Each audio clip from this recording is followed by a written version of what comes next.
Encore une fois, bonjour. J'ai entendu beaucoup de noms que je connais, Eddie, bien sûr, mais aussi Dr. Katrae, bonjour, et mes amis du Burkina, j'espère que vous allez bien. Donc, je suis ici pour présenter rapidement ce qu'il faut dire a mis en œuvre, et je le fais sous la couverture de mon collègue Bernard, qui est le responsable technique qui s'occupe de ça. Il m'a délégué et j'ai accepté la délégation de faire cette présentation pour lui. Mais Bernard est aussi sur la ligne, il peut répondre à toutes questions que les participants auront par rapport à notre présentation. Rapidement, c'est quoi l'approche technique de Evidence for Development? Premièrement, comme Heidi disait, Evidence for Development, c'est un projet aussi de l'USAID, financement de l'USAID Afrique de l'Ouest. Ils sont basés à Accra, mais nous déployons nos activités dans toute l'Afrique subsaharienne francophone la plupart du temps. Et nous aussi, nous avons 6 pays qu'on appelle pays cibles, target, y compris le Burkina, le Niger, la Côte d'Ivoire, le Togo, le Cameroun, la Mauritanie avant. Alors, notre approche technique, donc, la plupart des collègues qui sont sur la ligne savent que nous conduisons des activités de recherche et évaluation. Donc, nous avons eu à conduire des recherches opérationnelles en matière de planification familiale au Togo, au Burkina Faso, avec IRSS au Niger sur la santé sexuelle et reproductive des jeunes et adolescentes. Nous avons aussi conduit une recherche opérationnelle sur les populations clés au Togo. Et nous avons conduit et nous continuons à conduire plusieurs évaluations, dont l'évaluation de AGPF, l'évaluation du système d'approvisionnement des médicaments SIMS en Côte d'Ivoire, l'évaluation de PACT-VIH, etc., etc. Donc, avec nos collègues de Recipient Groups, je reviendrai sur cela tout à l'heure. Et le deuxième volet important de notre approche technique, qui est le sujet de cette discussion ce soir, c'est le renforcement des capacités de nos institutions, des institutions partenaires dans les pays pour assurer que ces institutions ont, à la fin de notre projet, ont la capacité, pas seulement technique qu'ils ont déjà, mais aussi l'habitude de travailler sur les systèmes de l'USAID dans la mise en œuvre des activités de recherche et d'évaluation. Finalement, nous travaillons avec des collègues, ces mêmes collègues, dans les activités de dissémination des trouvailles, on dit en français, findings en anglais, en matière de recherche et évaluation à travers les sites web, les plateformes social media, médias sociaux, etc., etc. Donc, nous travaillons avec ces collègues, dans ces pays. Donc, maintenant, je vais me focaliser spécifiquement sur les activités de capacité, renforcement de capacité. Et Bernard, please, n'hésite pas de me corriger si je saute quoi que ce soit. Alors, au début de notre activité, dans les 6 pays cibles, nous avons eu à présélectionner 112 institutions et nous avons passé ce qu'on appelle assessment, une revue de ces institutions à travers un outil développé par l'USAID qui s'appelle OCAT, qui est un outil d'évaluation de la capacité des institutions. Donc, nous avons au total, sur les 112 qui étaient présélectionnés, nous avons passé cet outil à 84 institutions et à 225 individus. Parce que notre objectif, c'est à la fois de renforcer les institutions en tant qu'institutions, mais aussi les individus qui travaillent dans ces institutions pour assurer une pérennité et le scale-up, la mise à l'échelle. À la fin de cette activité d'assessment, on a choisi 12 recipient group de bénéficiaires, en anglais on dit recipient groups, 2 par pays, sur les 6 pays. Donc, au total, on s'est retrouvé avec 3 institutions publiques, 2 ONG, 7 institutions privées et à peu près 36 collègues sur lesquels nous avons eu un système de renforcement de capacité directe. Alors, comme je le disais tout à l'heure, la sélection de ces institutions a été mise en œuvre en utilisant la version OCAT de l'USAID. On a utilisé un outil qui est interne à IBTCI, l'organisation qui pilote le projet IFODI, qui s'appelle Capacity Building Success Matters. C'est un instrument qui nous permet de suivre tous les 3 mois le niveau d'atteinte de nos collègues, de nos institutions, de nos collègues partenaires institutions en matière de renforcement des capacités. Et nous avons les outils d'évaluation individuelle. Lorsque ces institutions étaient sélectionnées, les 12 institutions, on a veillé à ce qu'il y ait un memorandum of understanding, donc un mémorandum d'entente en français avec le bureau USAID de l'Afrique de l'Ouest. Donc, c'était signé par le directeur de chacune de ces institutions avec l'USAID West Africa. Dr Katraye sur la ligne a signé son mémorandum avec l'USAID bureau régional. Et là, dès que le mémorandum a été signé, nous avons travaillé à développer un plan de renforcement de capacité spécifique à chaque organisation et à chaque individu. Donc, qu'est-ce que nous faisons, qu'est-ce que l'institution veut, comment on peut l'aider dans la limite de nos possibilités et comment ils peuvent trouver aussi d'autres partenaires, en anglais on dit leveraging, pour construire cela. Et nous avons commencé la mise en œuvre. La mise en œuvre a consisté à plusieurs activités dont je ne peux pas les lister toutes ici. Il y a des formations chaque année directes et puis des formations dans le pays aussi. Donc, on a fait des formations groupées à un moment donné au Togo. Ensuite, on s'est redéployé dans les pays pour faire des formations globales niveau pays en invitant nos collègues du ministère aussi. Mais aussi, on a ce qu'on appelle les assistances techniques, aller directement dans le bureau de l'institution, travailler la main dans la main pour la gestion, pour quelquefois l'analyse de données, d'autres fois comment concevoir une recherche opérationnelle, d'autres fois comment construire une méthodologie, etc., etc. Et toutes ces formations sont poursuivies par des webinaires qu'on organise régulièrement avec Afria et avec d'autres collègues pour discuter des sujets techniques. Et les formations ne concernent pas seulement les aspects techniques de la recherche elle-même et de la méthodologie elle-même. Ils consistent aussi à comment faire de la communication, comment faire la dissémination des findings. Et aussi, une formation parallèle est donnée en matière de finance et administration pour assurer que nos collègues dans chacun de ces pays aient mis au niveau pour la connaissance en matière de techniques de gestion telles qu'acceptées par l'USAID.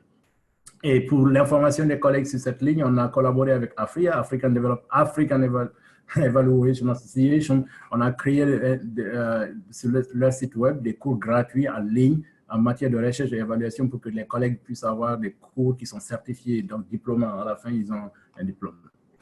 Donc, les institutions avec lesquelles nous avons travaillé, je vais faire vite, vous les avez du côté gauche, ça s'appelle CERA, CEDES Afrique, ONDPH. CERA, c'est au Togo, CERA, c'est au Cameroun.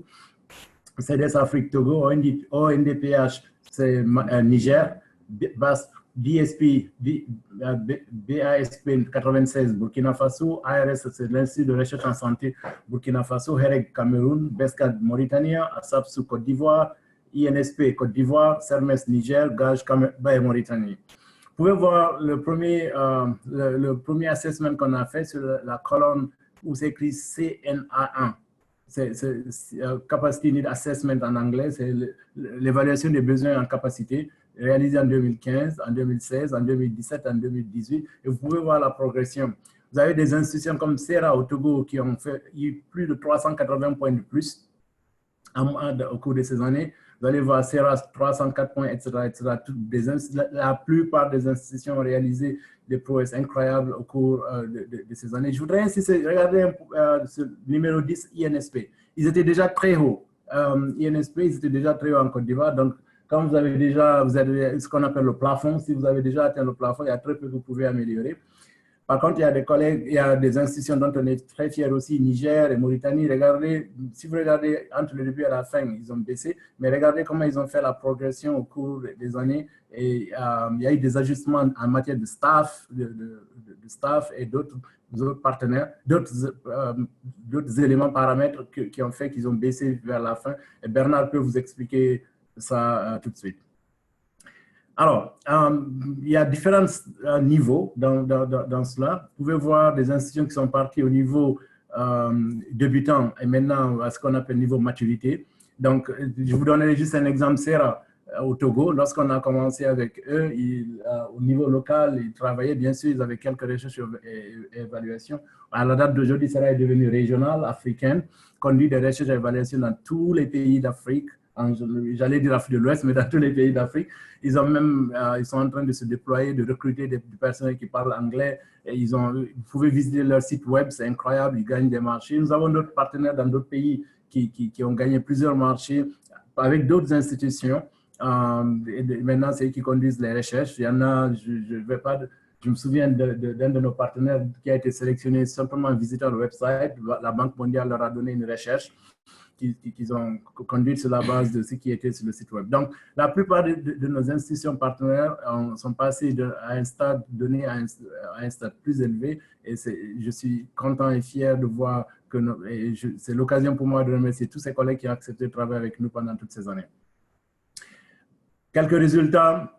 J'ai parlé des cours en ligne, plus de 600 personnes. Aujourd'hui, je regardais les résultats à la date d'aujourd'hui, à peu près 700 personnes sont en train de prendre ces cours avec Afria. On conduit des webinaires régulièrement. Plus de 700 personnes ont déjà participé à cela. Nos collègues récipients groupe travaillent ensemble. Par exemple, quelqu'un de l'INSP est parti au Burkina Faso pour compléter son PhD. Etc. Donc, nous facilitons cette mise en commun. Et pour moi aussi, qui est important en matière de communication, nous avons travaillé avec tous ces collègues pour avoir leurs sites web qui sont beaucoup mieux présentés maintenant, qui présentent plus de résultats, qui sont, prêtez-moi le mot, je ne devrais pas l'utiliser, mais prêtez-moi le mot, qui sont très professionnels maintenant. Si vous regardez le site web de Serra, il est beaucoup plus joli que beaucoup de sites web internationaux, y compris peut-être le mien. Voilà. Et puis, nous avons travaillé avec ces collègues pour créer des plateformes de médias sociaux comme Twitter, Facebook, LinkedIn, WhatsApp, et ils communiquent leurs résultats. On a compté que nos collègues ont eu au total à peu près une vingtaine de nouveaux contrats et subventions qui ne viennent pas de nous pour conduire des études. Et ils conduisent maintenant toutes nos recherches ces dernières années en matière de recherche et évaluation. C'est directement nos partenaires qui les conduisent. Nous faisons une sorte de coordination à partir de Accra, mais dans chaque pays, c'est eux qui les conduisent directement. Et je parlais de Serra tout à l'heure. Serra est parti de l'Afrique de l'Ouest, parti du Togo, est devenu Afrique de l'Ouest en travaillant en Guinée et dans d'autres pays. Aujourd'hui, ils conduisent une recherche ou les autos et dans d'autres pays. C'est devenu un grand groupe. Il y a des défis comme toujours. Il y a toujours une démarcation entre les attentes et ce que nous pouvons faire. Et je pense que, y compris notre bureau, il y a toujours beaucoup de choses dont on a besoin qu'on ne peut jamais avoir. La vie, c'est comme ça. On continue à s'améliorer dans le temps. Les communications ont été souvent difficiles. Vous savez, on vit dans un environnement où maintenant, tout est basé sur l'Internet et quelquefois, l'Internet est pénible et on n'arrive pas à joindre certains collègues dans certains pays ou à cause pour les webinaires ou pour avoir des réponses rapides, pour prendre des actions. Mais nous aussi, quelquefois, on a du mal ici à communiquer, à répondre assez rapidement aux besoins de nos collègues et j'en suis désolé. Donc, le plus important, c'est que ces dernières années, on s'est beaucoup réorienté pour travailler avec nos collègues des ministères de la santé dans les pays pour continuer la pérennité. Et moi, j'étais à Abidjan la semaine dernière pour travailler avec l'association des parlementaires APNOD, parlementaires africains, pour commencer à étendre notre action. Je vous remercie et je suis désolé si j'ai parlé très vite.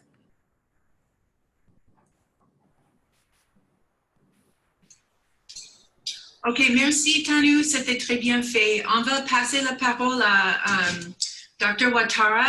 Dr. Ouattara, nous allons partager notre écran ici pour qu'on puisse voir vos diapos et vous pouvez parler de votre côté quand vous verrez les diapos sur l'écran.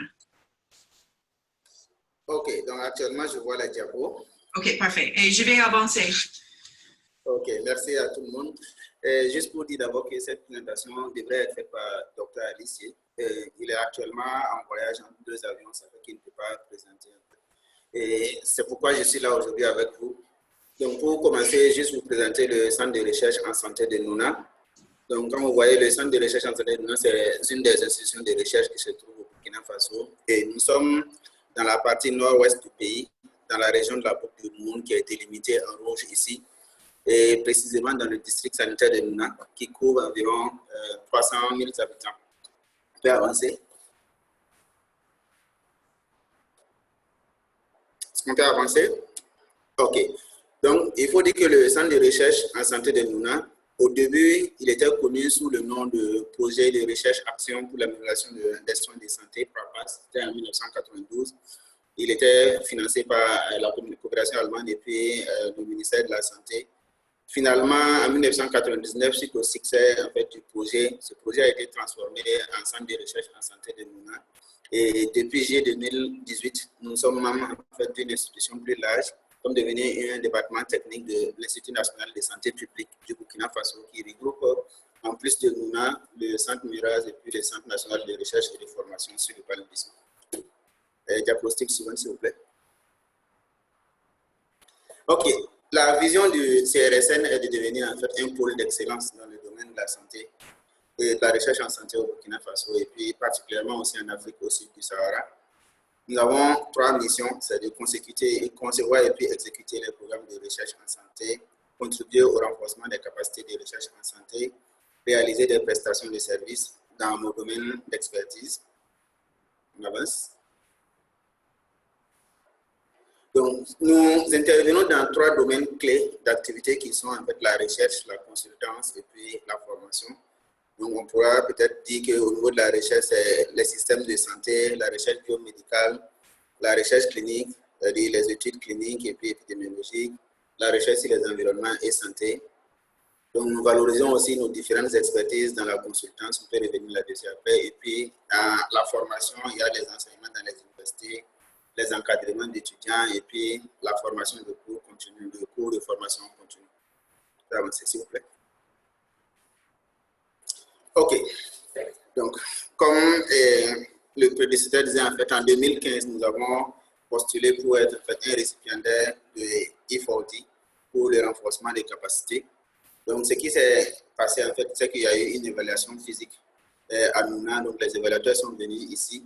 Et ce qui est intéressant dans cette évaluation, c'est que c'était une évaluation par des partenaires externes et elle était participative. Et pourquoi participative? Parce que l'évaluation était basée sur un outil avec des critères clés, mais qui étaient déjà présentés à tout le monde. Les critères de notation aussi étaient discutés avec les équipes. Et à chaque fois que quelque chose n'était pas bon, c'était signifié, on discutait ensemble et on comprenait exactement pourquoi est-ce qu'on a été évalué comme faible ou bien comme bon dans tel domaine. Donc, ce qui nous permet aussi de comprendre la logique un peu de cette évaluation et puis d'adhérer aussi à cela. Finalement, on n'a pas été retenu comme site de renforcement de capacité. Dans le cas de cela ne tienne, nous avons été gardés, mis en réserve et en 2016, on a participé à la rencontre des partenaires en fait, de E40 à Ouagadougou, au Burkina Faso. On peut avancer. OK. Maintenant, quels sont exactement les niveaux où on a été bon côté évaluation et puis là où on a été faible et là où on n'a pas été, on a été limite. Vous voyez, ce qui est en bleu, ça c'est là où on a été limite et tout ce qui est noté OK en noir, c'est là où on a jugé qu'on était effectivement bon. Donc, quand on voit effectivement la gestion compétente, et nous avons été jugés limite parce qu'on n'avait pas à l'époque un logiciel de gestion approprié donc pour les finances. Pour l'expérience avec les donateurs, on était satisfaisant. Il s'agit en même temps de l'efficacité aussi, du statut juridique qu'on avait déjà. Et l'institution a été jugée aussi comme adaptable, qui peut en fait produire des choses pour s'adapter au contexte nouveau. Et concernant l'intégrité budgétaire, et là, on a été jugé faible parce qu'on avait un effectif du service des affaires administratives qui était réduit et il n'y avait pas encore eu d'audit interne. Donc, et le côté leadership, on était considéré comme bon. Donc, côté du contrôle qualité aussi, là, on a été jugé faible parce qu'à l'époque, on n'avait pas encore mis en place un système d'assurance qualité. Vous allez voir que les choses ont évolué. Et pour la preuve des activités, c'est vrai qu'on avait, par exemple, un rapport annuel des activités qui regroupait l'ensemble des activités, mais pour les activités qui étaient souvent périodiques, comme les réunions, les staffs hebdomadaires, on n'avait pas forcément en fait les rapports sur nous, on n'avait pas aussi les rapports de toutes les missions. Donc, ce qui fait qu'on a été jugé en fait comme moyen là-bas. Pour la réputation, donc on a été jugé comme bien. Et côté innovation et puis créativité aussi, on a été jugé limite, mais c'est surtout à cause de notre connectivité Internet qui à l'époque était vraiment réduite. Donc, ce qui aussi limitait l'utilisation optimale des ressources disponibles en ligne. Et malheureusement, à l'époque, on était toujours dans la collecte des données sur papier, mais ça a évolué maintenant. Et pour le potentiel de durabilité, il faut dire que nous sommes une institution qui est une institution du ministère de la Santé, donc qui reçoit régulièrement des financements, et puis on a d'autres partenaires, donc côté durabilité aussi, on a été jugé comme bon, si on peut avancer. Donc, ce qui s'est passé à la suite, en fait, de cette évaluation, est que, bien qu'elle ait été tenue, en fait, en liste des réserves, mais on nous a permis quand même de réaliser certaines activités avec Evidence for Development. Et parmi ces activités, il y a l'évaluation de la performance du projet CAPS de l'OAS, donc qui a été financé bien sûr par l'ISAID dans 15 pays de la CEDEAO. On a participé à cette évaluation à mi-parcours. Pour White également, c'était une évaluation à mi-parcours financée par et White, c'est une intervention de l'OAS qui est financée par l'USAID. On est en train de faire actuellement l'évaluation finale de ce projet. Et bien sûr, ce qui est intéressant, c'est que toutes ces activités aussi ont contribué à élever le niveau, à combler beaucoup de lacunes qui avaient été constatées en 2015. On peut avancer?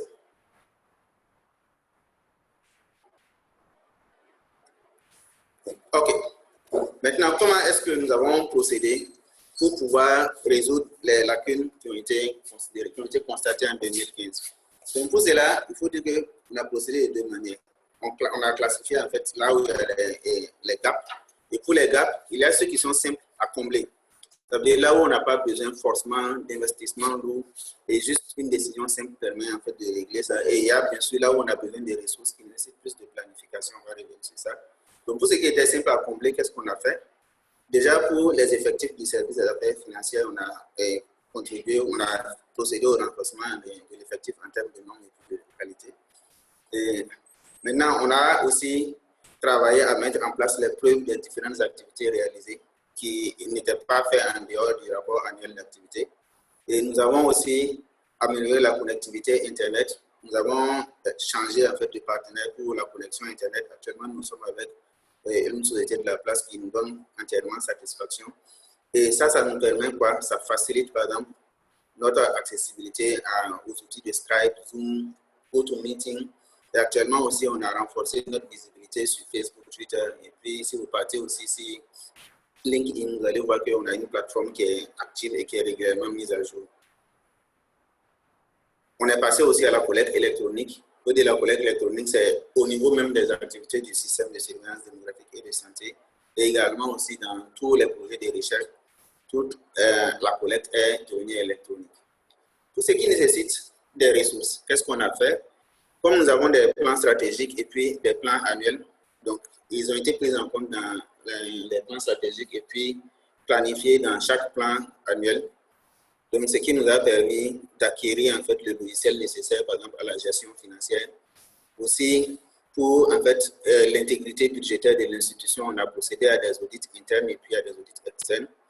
Et actuellement, on a un système d'assurance qualité qui a été mis en place dans l'institution.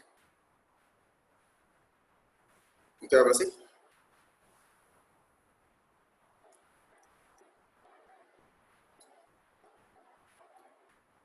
Je pense qu'on peut avoir... Ok, ça marche.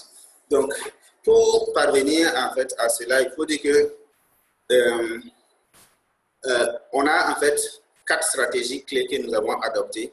Donc, ce qui est en haut, en fait, on devrait juste, on avait décidé de piquer ça, donc on va toujours garder ça, mais c'est la bonne gouvernance, le renforcement des capacités institutionnelles, et le développement du partenariat et puis les réseautages. Donc, concernant la bonne gouvernance, on a amélioré la redevabilité à l'institution et on s'est aussi basé sur le management participatif des différentes ressources humaines et bien sûr la planification axée sur des résultats. Donc, pour le renforcement des capacités institutionnelles, nous avons développé des infrastructures. Nous avons aussi mis en place un système pour acquérir et puis maintenir les différents équipements. Et on a procédé aussi au renforcement des capacités individuelles. Donc, il y a eu par exemple des gens qui sont allés pour des formations continues de courte durée et des formations formelles. Donc, on a eu des inscriptions en PhD, des gens qui ont déjà soutenu.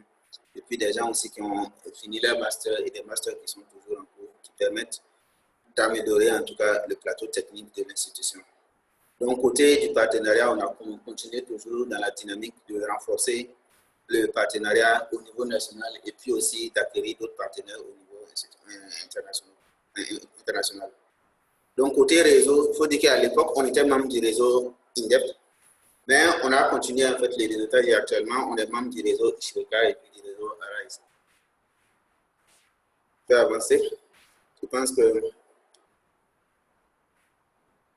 voilà, c'est l'essentiel de ce qu'on avait préparé. Donc, pour vous, je suis des informations brèves pour la circonstance. Merci bien. Ça a été très intéressant. On va passer le micro maintenant à M. Kwaku. M. Kwaku, vous pouvez essayer de partager votre écran.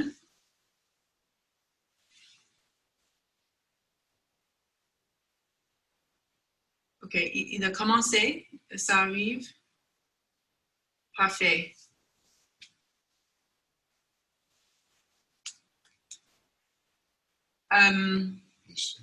Monsieur Kwaku, est-ce que vous êtes en train de parler? Allô? Oh, c'est bon, OK. Voilà. Bonjour à tous, mon micro était muté. Oui. Donc, je suis également aussi très heureux de partager cette expérience avec vous aujourd'hui. L'initiative ivoirienne pour l'évaluation que nous avons la louta de présider présentera, n'est-ce pas, son PowerPoint sur 5 points. Le premier point, c'est l'aperçu de l'activité de 2UEVAL. Le second point, c'est les types de renforcement des capacités qui ont été réalisés. Le troisième point, c'est comment est-ce que nous avons identifié les besoins et élaboré les plans d'action. Ensuite, nous allons présenter les succès et les défis que nous avons rencontrés. Et enfin, nous allons donner quelques leçons apprises et recommandations suite, n'est-ce pas, à la mise en œuvre de nos différentes activités. L'initiative ivoirienne pour l'évaluation est une organisation d'experts en évaluation et qui a pour but de créer un cadre de réflexion, d'échange, de partage et de promotion de l'évaluation surtout et de la gestion comme outil d'aide à la performance et de la mise en œuvre des projets, des programmes et des politiques publiques. 2UEVAL est membre de l'Organisation internationale pour la coopération en évaluation, IOCE, est membre de l'Association africaine d'évaluation et au niveau local, en Côte d'Ivoire, 2UEVAL est membre de la plateforme d'institutions de renforcement des capacités et enfin de l'initiative de la société civile pour le développement durable en Côte d'Ivoire. Il faut dire que cette initiative était tout récemment à New York pour présenter le rapport national volontaire sur l'activité de mise en œuvre des ODD.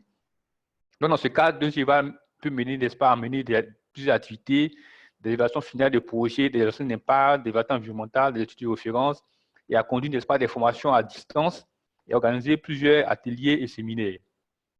En termes de type de renforcement des capacités que nous avons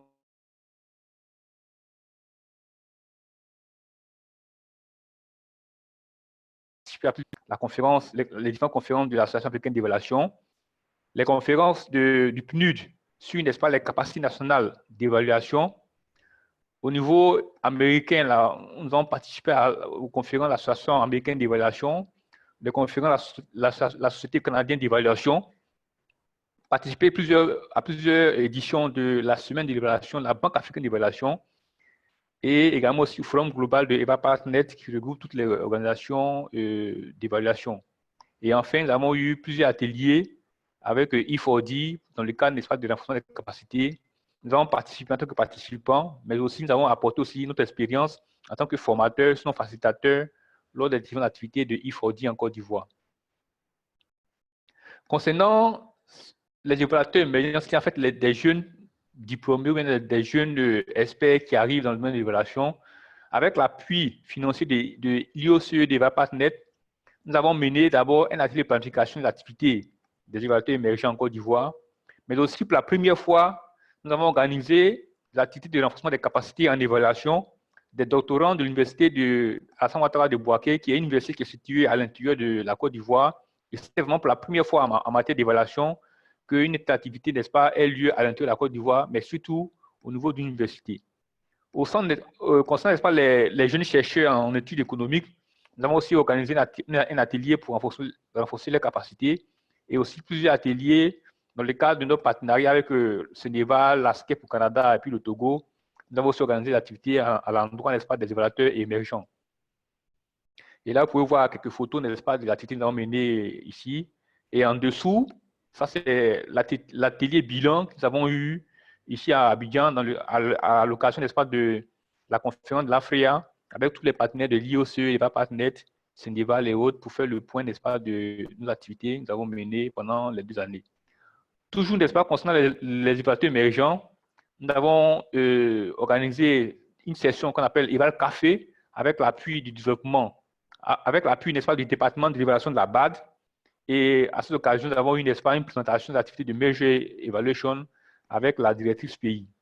Et une activité phare que nous organisons chaque année, c'est le prix d'excellence évaluation d'or qui, depuis 2015, en international de l'évaluation, est organisé en Côte d'Ivoire ici pour promouvoir la pratique de l'évaluation et l'excellence en Côte d'Ivoire. Donc là, vous pouvez voir quelques récipiendaires, disons, de l'édition de 2018 avec le représentant de l'inspecteur général d'État en Côte d'Ivoire et aussi quelques photos de nos participations aux activités de U4D et également de la BAD. En termes de renforcement des capacités avec les ONG, d'autres ONG et institutions, nous avons facilité, n'est-ce pas, un atelier sur l'évaluation des projets avec l'ISC ODD. Nous avons également aussi organisé un atelier de formation des acteurs des droits de l'homme en Côte d'Ivoire. Et cette activité a vu, n'est-ce pas, la participation de plusieurs organisations des droits de l'homme, et notamment le ministère en charge, n'est-ce pas, des droits de l'homme. Et une activité assez importante que nous avons menée en Côte d'Ivoire, c'est nous avons appuyé l'APNOD, qui est le réseau, n'est-ce pas, des parlementaires pour l'évaluation en Côte d'Ivoire, pour l'organisation du premier forum parlementaire qui a eu pour thème l'évaluation au service des droits de l'homme, la promotion de l'égalité d'accès et l'autonomisation, n'est-ce pas, des femmes. Ça a été pour nous, en tout cas, une belle expérience avec les parlementaires au niveau national. Là, vous pouvez voir également aussi les photos avec les parlementaires. Et en dessous, vous avez les photos lors du café de l'évaluateur avec la Banque africaine d'évaluation. Et vous pouvez voir également aussi une photo d'un livre que nous avons écrit sur une expérience en évaluation. Et la cérémonie a été présidée par M. l'inspecteur général d'État de Côte d'Ivoire pour dire qu'en fait, les questions d'évaluation sont vraiment portées, n'est-ce pas, à un haut niveau au niveau de la Côte d'Ivoire. En termes d'évaluation des projets, nous avons mené plusieurs évaluations, mais l'évaluation qui a marqué, n'est-ce pas, nos activités, c'est l'évaluation finale de la phase 1 du programme de Compendium des compétences féminines en Côte d'Ivoire. C'est un programme qui est rattaché à la présidence de la République de la Côte d'Ivoire. Et pour cette évaluation-là, ça a été confié, n'est-ce pas, des Géval. Et nous avons utilisé, n'est-ce pas, des questionnaires en ligne, puisqu'il fallait toucher, n'est-ce pas, près de 10 000 femmes en Côte d'Ivoire et à l'extérieur, donc des questionnaires en ligne, mais aussi pour ceux qui étaient sur place, nous avons mis en place une équipe d'enquêteurs et d'enquêteuses qui ont mené des enquêtes sur le terrain. Pour le prix d'excellence évaluation d'or, nous avons aussi mené une évaluation à mi-parcours en 2015 pour pouvoir, n'est-ce pas, avoir l'avis des personnes ressources sur, n'est-ce pas, une possibilité de pouvoir continuer ou pas. Pour l'identification, n'est-ce pas, des besoins des évaluateurs émergents, nous avons aussi mené un questionnaire en ligne avec Google Forms. Et nous avons aussi mené des activités bilan qui ont permis de pouvoir faire des échanges de partage d'expériences au niveau thématique. En termes de succès, nous avons bénéficié, n'est-ce pas, de 2 éditions, 2016-2018, du programme de petite subvention, n'est-ce pas, de EvaPartNet IOCE. Nous avons créé une plateforme dynamique d'information sur l'évaluation. Et là, nous sommes pratiquement à près de 57 000 visites sur notre site web, 323 likes et près de 10 600 followers sur notre site LinkedIn. Donc, il montre un peu vraiment l'intérêt des évaluateurs pour ces questions-là. Et nous avons vraiment eu une belle expérience de collaboration avec I4D pour la mise en œuvre des différentes activités en Côte d'Ivoire. En termes de défis, c'est les limites du volontariat dans les VOP, c'est-à-dire en fait les organisations professionnelles d'évaluation, mais basées sur le volontariat. Nous avons également aussi la difficulté pour mobiliser les ressources, mais aussi, nous voyons qu'aujourd'hui, les évaluateurs émergents, en fait, les jeunes qui s'intéressent aux évaluations ne se consacrent pas uniquement à l'évaluation, vu que c'est un métier qui est en train de se développer. Donc, il est important de pouvoir, n'est-ce pas, les fidéliser aux questions d'évaluation. Donc, nous travaillons afin, n'est-ce pas, de pouvoir mettre en place des formations en projets et politiques publiques. En termes de leçons apprises, Nous en avons plusieurs, mais nous allons peut-être citer quelques-unes et faire des recommandations. Il est important, n'est-ce pas, de travailler en partenariat avec d'autres structures plus expérimentées. Et on apprend mieux et travailler aussi de manière professionnelle afin de bénéficier de la confiance des décideurs et des institutions nationales. C'est le cas, par exemple, des parlementaires qui ont travaillé avec DESGIVAL. C'est parce que nous avons pu, n'est-ce pas, développer un cadre de travail assez professionnel qui a fait que, n'est-ce pas, les parlementaires ont eu confiance en nous et nous demandaient de pouvoir, n'est-ce pas, appuyer à organiser ce premier forum parlementaire. Voilà quelques points que nous voulons souligner sur nos activités, nos défis. Et certainement, lors des questions et réponses, nous reviendrons sur certainement d'autres points afin de pouvoir mieux partager notre connaissance, notre expérience. Merci à tous. Merci, M. Poincu. Ça, c'est très intéressant. Enfin et surtout, on va passer le micro et écran à Dr. Cattray. Vous pouvez essayer de partager votre écran, Dr. Cattray.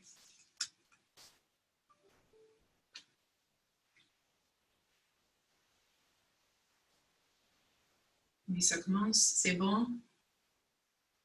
Tout le monde voit? Oui, c'est bon, allez-y, merci.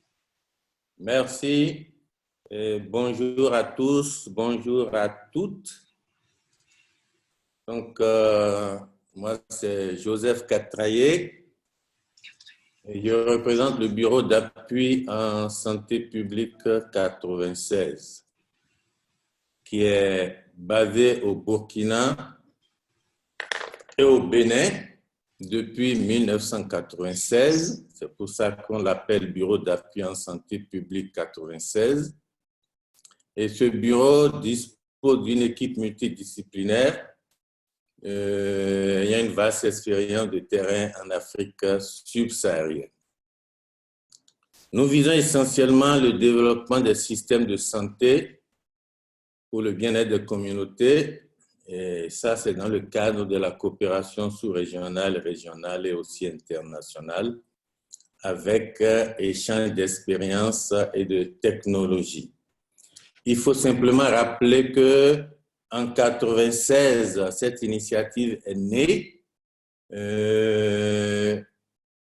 avec la collaboration que nous avions avec l'Université Laval, Québec-Canada et l'OMS. Nous avons donc pensé créer ce bureau, le siège au Bénin et puis l'annexe au Burkina Faso. Et finalement, l'annexe au Burkina Faso est devenue une entité complètement indépendante. Et actuellement, nous avons aussi créé en 2018 une succursale en Côte d'Ivoire.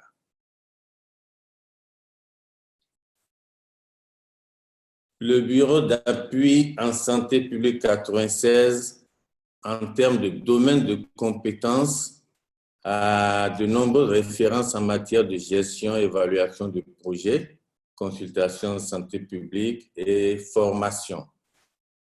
Et comme nous avons dit, nous couvrons essentiellement Burkina Faso, Bénin, Côte d'Ivoire, mais d'autres pays de la sous-région, on a eu beaucoup de contacts, d'expériences, évaluation de projets, formation dans la plupart des pays de l'Afrique occidentale.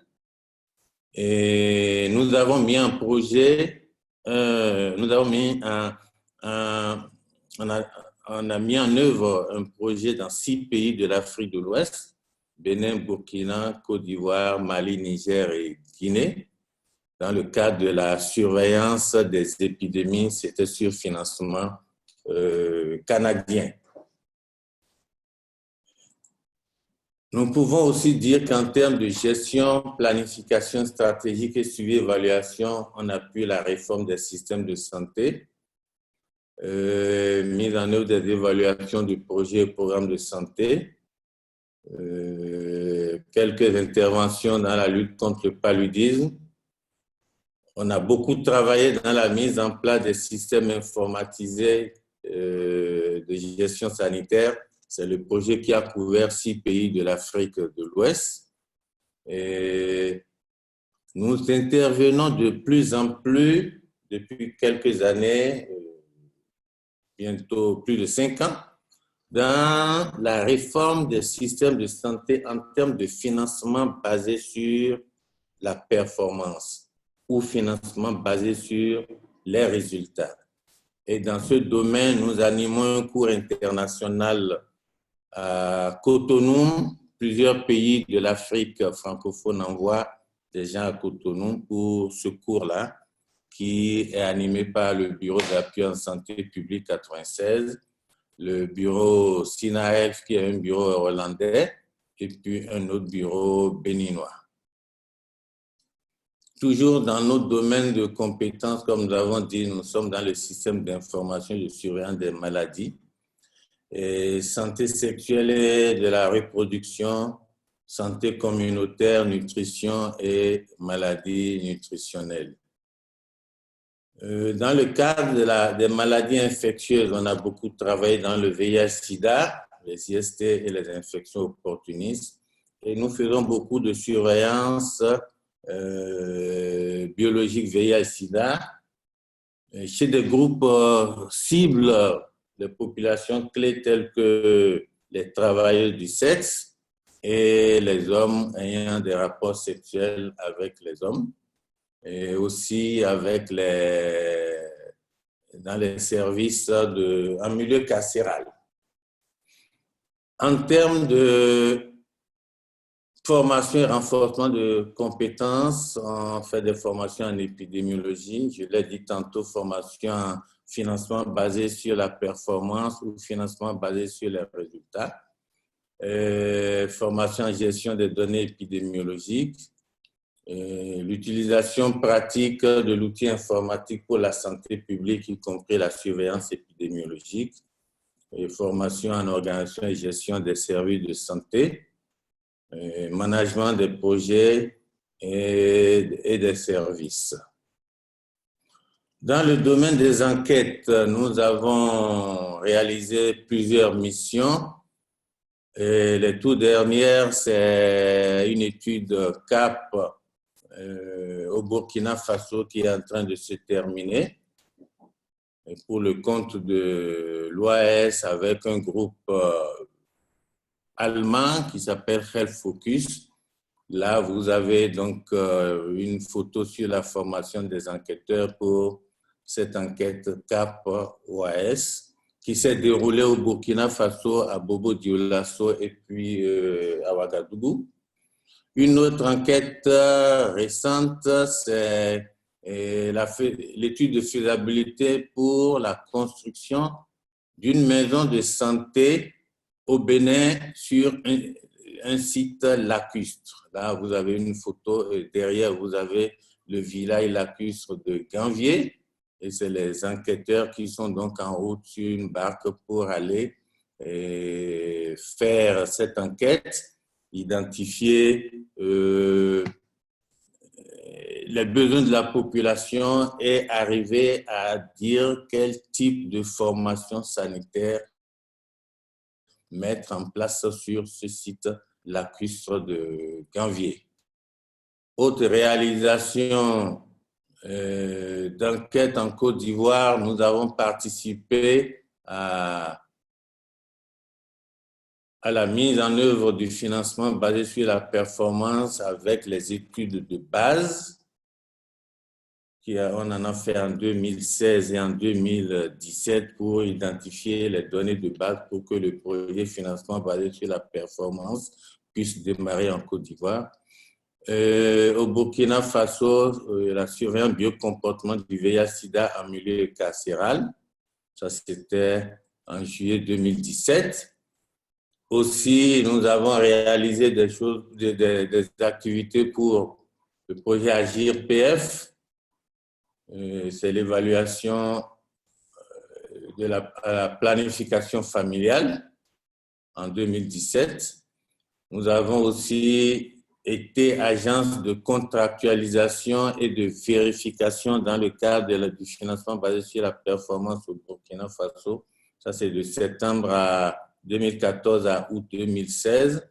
On a fait des missions de faisabilité pour une contractualisation de la prise en charge des patients entre les établissements publics et privés au Burkina Faso. Toujours réalisation d'enquêtes. Nous avons beaucoup travaillé dans le domaine de la transmission du VIH, transmission résiduelle du VIH de la mère à l'enfant au Burkina Faso. Une autre étude est actuellement en cours et on pourra faire une analyse comparative. Nous sommes intervenus aussi un peu en Afrique centrale, en RDC, pour définir un modèle économique de partenariat permettant d'assurer un accès durable à des services de santé sexuelle et reproductive. Ça, c'était pour Médecins du Monde. Et nous avons aussi évalué en RDC le projet de financement basé sur la performance qui a cédé place au projet qui se déroule actuellement en RDC. Toujours réalisation d'enquête, c'est ça. Donc en RDC, on a évalué ce projet qui s'appelle projet d'appui à la réhabilitation du secteur de la santé. Partenaires clés, nous collaborons évidemment pour le bien-être des populations. Nous collaborons avec au Burkina Faso, le ministère de la Santé, l'ONU-SIDA, le secrétariat permanent du Comité national, du Conseil national de lutte contre le sida, le programme d'appui au développement sanitaire, aussi le programme d'appui à la politique sectorielle de santé. Nous avons eu quelques interventions. L'OMS, bureau régional et bureau pays. Nous travaillons et nous avons beaucoup travaillé avec le Centre de coopération internationale en santé et développement de l'Université Québec au Canada, avec FHI, AGIRPF au Burkina Faso et plusieurs autres institutions dans la sous-région, HKI au Niger, au Burkina Faso, Action Aid qui était au Ghana, plusieurs coopérations néerlandaises, danoises, ainsi de suite. Toujours partenaire clé au Bénin, c'est le ministère de la Santé, programme de lutte contre le sida.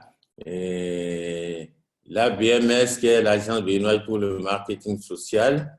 Et il y a un bureau d'études au Bénin qui s'appelle BSSD. C'est avec ce bureau et avec le bureau hollandais SINA-F que nous organisons le cours international sur le financement basé sur la performance. Nous avons aussi surtout dans le cadre de la vaccination, on travaille avec l'UNICEF au Bénin. Toujours partenaire clé, il y a l'USAID, projet Corridor au Bénin, plan international, et puis un projet qui s'appelle Projet d'appui au développement sanitaire. Et récemment, nous avons travaillé avec la Fondation Claudine Talon, qui est la fondation de la Première Dame au Bénin. Toujours partenaire clé. Et autre localité, nous avons évidemment I4D. ONU-SIDA, nous avons eu FHI 360. Et en Côte d'Ivoire, nous travaillons avec le ministère de la Santé et de l'Hygiène publique et avec financement Banque mondiale et Médecins du Monde en RDC. Autre localité, toujours, nous avons des Médecins du Monde en RDC. Et nous avons le projet norvégien d'amélioration de la performance. Ça, c'était un projet que nous avons eu, une intervention que nous avons eue à Djibouti. Et le Centre de coopération internationale en santé et développement. Actuellement, nous avons un projet sur la santé des jeunes au Bénin avec ce centre de développement en santé internationale. Avec I4D, nous avons fait beaucoup de choses. Il y a eu l'atelier de formation au Ghana. Nous avons eu la rencontre des leaders aussi au Ghana, l'atelier de formation et évaluation de la performance à Ouagadougou en juin 2018. Et nous avons eu la réalisation des évaluations du projet AJPR pour la planification familiale en juillet 2017. Toujours avec IFORDI, il y a eu la formation sur l'évaluation d'impact en santé et renforcement des capacités en Afrique de l'Ouest. Ça s'est passé en avril 2017. Et une formation assez intéressante sur l'arbre de décision en septembre 2016. Ça permet de sortir des articles publiés sur tout ce que nous faisons. Et une formation de l'équipe BAS 96 sur la communication dans le cadre du développement des capacités. Et aussi à Lomé, l'atelier de formation sur le renforcement des capacités en administration. Ça, c'était au Togo. Intérêt pour les partenaires de travailler avec BAS 96, nous le disons en toute modestie. BAS est présent actuellement dans 3 pays avec des bureaux implantés: Bénin, Burkina Faso, Côte d'Ivoire. Et nous disposons d'une importante base de données de consultants.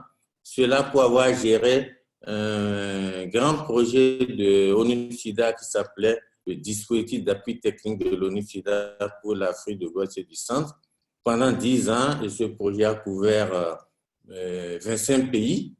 Donc, nous avons une importante base de données de consultants. Nous disposons d'une comptabilité informatisée aux normes de SISCOA puisque nous sommes une firme privée, une SARL, et nous nous adaptons aussi au système de gestion des partenaires. Donc, nous pouvons terminer en disant que BAS a eu ses capacités renforcées par IFORDI et est apte à fournir l'assistance technique requise pour différents partenaires. Nous attendons donc vos questions, vos commentaires. Merci pour votre aimable attention. Bon, merci, Dr. Katare. J'apprécie beaucoup la présentation. Bon, maintenant, c'est vos opportunités de poser des questions dans la boîte Q&A. Nous pouvons rester quelques instants après l'heure maintenant, jusqu'on peut essayer de répondre aux questions pendant 10 minutes environ. Alors, si vous avez des questions, vous pouvez les poser dans la boîte Question and Answer, Q&A. Pour le moment, il n'y a pas de questions. Moi, j'en aurais. Oui, allez-y. Je peux aller? Oui. Merci beaucoup. Première question, c'est pour mon collègue M. Kouakou de la Côte d'Ivoire. Alors, M. Kouakou, avec l'initiative ivoirienne pour les évaluations, je vous informe, puisque vous êtes dans les évaluations d'impact, que le projet du ministère de la Santé, le projet sur le financement basé sur la performance en Côte d'Ivoire, vient de lancer l'évaluation d'impact du projet. C'est nous qui avions fait les évaluations de base et ils viennent de lancer l'évaluation d'impact du projet. Ça peut vous intéresser. On peut échanger dessus. Si vous n'avez pas vu l'appel d'offres, je peux vous l'envoyer. Ce n'est pas une question en tant que telle, c'est une information, c'est une opportunité d'affaires. OK, merci beaucoup. OK. Si vous n'avez pas l'information, en échange de coordonnées, je peux vous envoyer l'information sur cela. Ça peut vraiment vous intéresser. Deuxième point pour tout le monde. Moi, je travaille beaucoup avec l'Université Laval au Canada et nous venons de planifier le 9e congrès international d'épidémiologie qui se déroulera en août 2020 à Québec. Et je fais partie du comité scientifique pour les propositions, moi, j'aimerais vraiment vous inviter, si vous avez avec toutes les évaluations que vous avez faites et toutes les recherches, je vous enverrai les domaines thématiques pour lesquels on peut appliquer et on a encore du temps, c'est pour août 2020.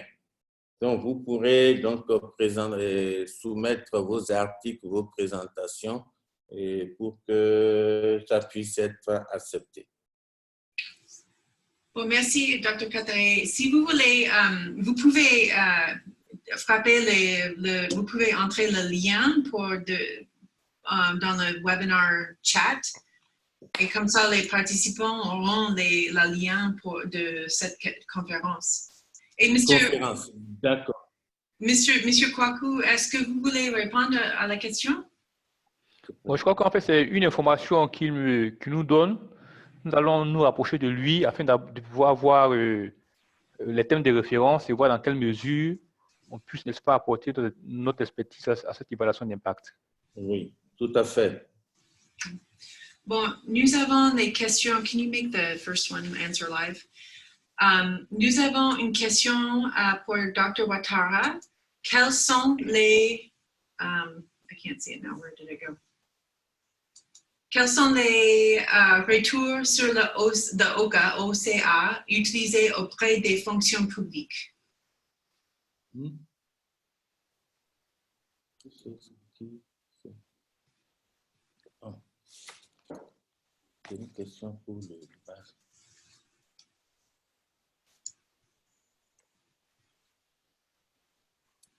Oh.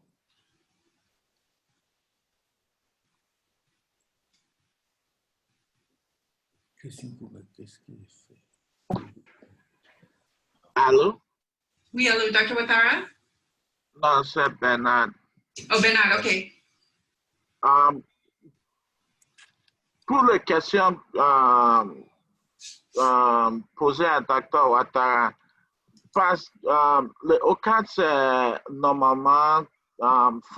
normalement fonction au niveau des institutions, des ONG. Mais pour utiliser ça à les fonctions publiques, il peut adapter. Il y a certaines questions, il y a certaines choses qui, pour les ONG, on ne pose pas à les institutions publiques. C'est la raison, quand on nous présentait, il y a il faut utiliser une version de OCAD qui est adaptée pour chaque institution, pour chaque type d'institution.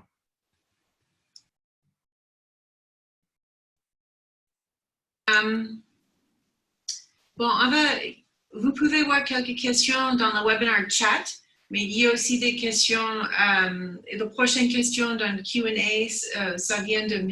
Fall. En quoi l'évaluation peut-elle améliorer la performance des ressources humaines en milieu hospitalier en Afrique de l'Ouest? Je pense que la question est ouverte à au présenteur qui veut répondre. Can you make it live? The next one. No, the next one. Bon, peut-être je peux apporter quelques éléments de réponse. Et déjà, à partir de la définition, n'est-ce pas, de l'évaluation, qui est une analyse, n'est-ce pas, de la mise en œuvre d'un projet ou bien d'un programme ou d'une intervention et ensuite faire, n'est-ce pas, des recommandations. Lorsque nous voyons un peu les activités qui sont menées en milieu hospitalier, l'accueil, n'est-ce pas, des patients, le temps, n'est-ce pas, mis pour pouvoir faire certainement les analyses, les différentes grilles d'évaluation, sinon d'appréciation des différentes maladies ou bien des différentes pathologies qui sont recensées. Comment est-ce que le milieu, sinon la structure s'y prend pour pouvoir apporter des solutions? Tous ces éléments peuvent être, n'est-ce pas, dans le cadre d'une évaluation appréciée. Voir par exemple ce qui a été fait lors, n'est-ce pas, de l'ouverture de la structure, voir ce qui, n'est-ce pas, est fait à la période où l'enquête, n'est-ce pas, est menée. Et ensuite, on pourra voir un peu les gaps, voir comment est-ce qu'on peut améliorer cela. Et certainement que dans le cadre de l'audit, disons, organisationnel, il y a peut-être une certaine spécialité qui n'est pas dans la structure, qui fait que soit peut-être certaines pathologies ne sont pas prises en charge de manière efficiente.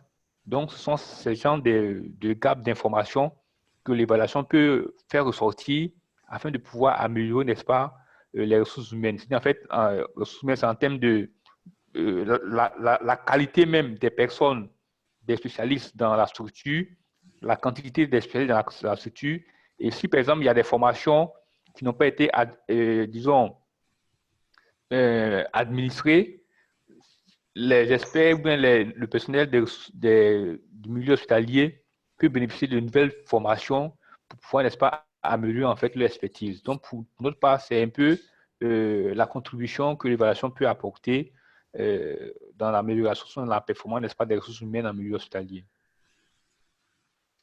Merci. Bon, il y a une question dans le chat. De par vos expériences, comment mettre en place ou renforcer dans un pays un cadre de standardisation ou culture minimum /L, je vois, ok, de l'évaluation dans les institutions, bien sûr en lien avec l'utilisation des nouvelles technologies. Quelles doivent être les prérogatives des évaluateurs par rapport aux contraintes hiérarchiques dans les institutions?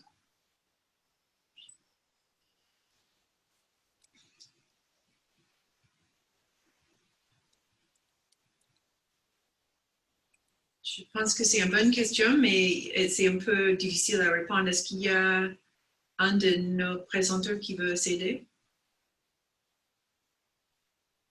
Bon, peut-être, j'espère que je comprends un peu, enfin, disons, l'esprit dans lequel la question est posée. Lorsque, par exemple, on fait ressortir, n'est-ce pas, les prérogatives des évaluateurs par rapport aux contraintes hiérarchiques, il faut dire que souvent, dans plusieurs pays, déjà, les questions d'évaluation sont abordées comme étant des contrôles. Et cela, n'est-ce pas, envoie certaines personnes, des décideurs, à ne pas vouloir promouvoir les questions d'évaluation. Donc, ça peut être, n'est-ce pas, des freins à l'évaluation. Donc, nous pensons que le rôle de l'évaluateur, c'est de montrer, disons, le bien fondé de l'évaluation, de montrer, n'est-ce pas, l'intérêt de l'évaluation, et de montrer, n'est-ce pas, en quoi l'évaluation peut améliorer le système, peut permettre de pouvoir avoir, n'est-ce pas, des gains sur le plan ressources humaines, sur le plan financier, et comment est-ce que l'évaluation peut apporter, n'est-ce pas, un bien-être aux citoyens, n'est-ce pas, du pays. Et cela se fera, n'est-ce pas, sur la base des études de cas bien précis, bien élaborées, et surtout rendues, n'est-ce pas, dans un langage accessible à ces décideurs ou bien à ces personnes, n'est-ce pas, qui sont placées à un certain niveau hiérarchique, afin de pouvoir mieux comprendre le bien fondé d'une évaluation. Et quand on parle également sur des cadres de standardisation, il y a effectivement plusieurs structures, il y a des questionnaires à mettre en ligne, il y a des outils, n'est-ce pas, d'évaluation à mettre en ligne. C'est vrai qu'on ne peut pas avoir un outil pour toutes les structures, mais il y a un minimum, n'est-ce pas, à pouvoir mettre en place afin de pouvoir les utiliser pour que ces structures-là puissent faire soit des évaluations externes ou bien soit des auto-évaluations. Je crois que c'est ce que je peux apporter comme élément de réponse sur la question qui a été posée. Si je peux ajouter, Tanou Diallo, ici, je peux ajouter une chose simple, c'est nos collègues de recipient groups qui se trouvent dans les pays peuvent témoigner. Ce que Dr. Katraye a fait tout à l'heure est un bon exemple de ce que nous sommes en train de promouvoir. Une institution qui se trouve au Burkina apprend qu'il y a une activité en Côte d'Ivoire, contacte immédiatement un de nos récipients groupes en Côte d'Ivoire, ils travaillent ensemble pour développer le proposal, pour mettre en œuvre les activités, etc. On a déjà conduit l'évaluation à Agir, par exemple, c'était sur 4 pays en Afrique de l'Ouest, même approche, même démarche, même timeline, même etc. etc. Et les collègues ont travaillé chacun dans un pays différent, mais en utilisant des normes, des standards communs. Même chose sur l'évaluation de CAPS qui se tient en ce moment sur 15 pays. On travaille en parallèle, à toujours essayer d'harmoniser l'approche technique, la compréhension, comme M. Ouattara disait tout à l'heure, être sûr que les questions techniques sont très claires, les questions de recherche sont très claires, l'approche méthodologique est très claire, travailler, harmoniser, valider. Donc, il y a la possibilité de le faire à chaque niveau, au niveau régional, au niveau pays, à tous les niveaux.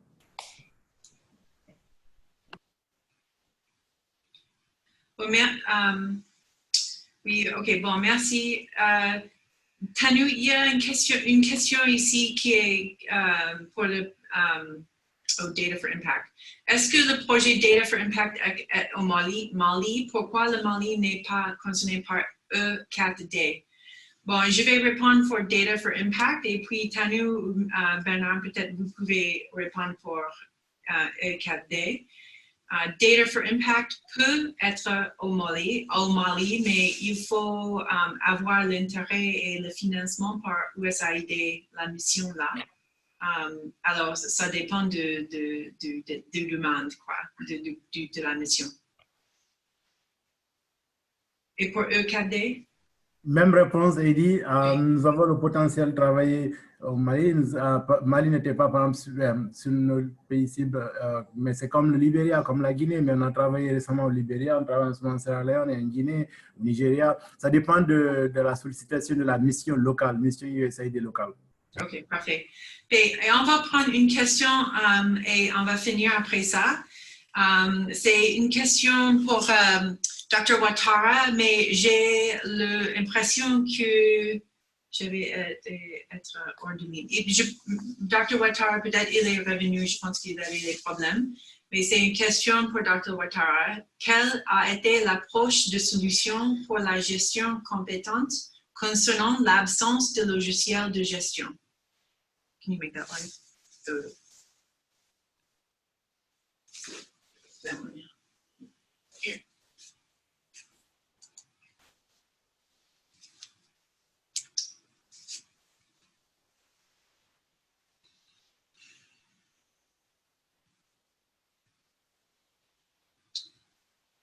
Il est possible qu'il n'est plus là. Est-ce que vous m'entendez? Non, on ne peut pas vous entendre. Can you see if Dr. Ouattara's mic is open?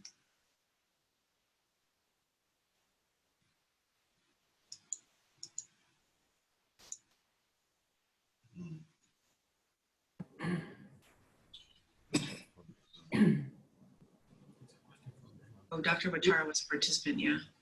Yeah, but he's trying to call in. Apparently, we cannot hear him. OK. Ce que je propose, c'est il y a une question restante et aussi la réponse de Dr. Ouattara. Ce qu'on va faire, on va essayer d'écrire une réponse et ces réponses seront disponibles à tous les participants après, au moment qu'on partage le lien avec la présentation enregistrée. OK? On va essayer d'adresser le reste des questions dans cette façon. Parce qu'on doit fermer le webinaire à ce moment. Alors, je vais prendre un moment de remercier les participants, les présenteurs. J'apprécie beaucoup vos participations et l'information que vous avez partagée. C'était très intéressant. Et j'espère qu'on peut essayer de continuer cette conversation de renforcement de capacité des institutions. Et je aussi remercie les participants qui nous ont joints en attendant. Et si vous avez des questions, n'hésitez pas à envoyer un email et on peut continuer les conversations.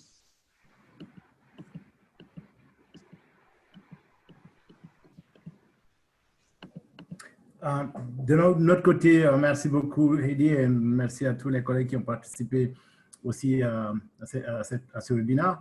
C'était un plaisir de voir une institution avec laquelle nous travaillons presque temps plein, DSP, à côté d'une institution qui n'était pas sélectionnée, mais qui s'est améliorée toute seule, entre Nouna, et à côté de Ouattara, avec lequel, de IEVA, la Côte d'Ivoire, nous avons pas directement travailler, voir comment ensemble ils ont travaillé à améliorer leur capacité avec nous, à côté de nous.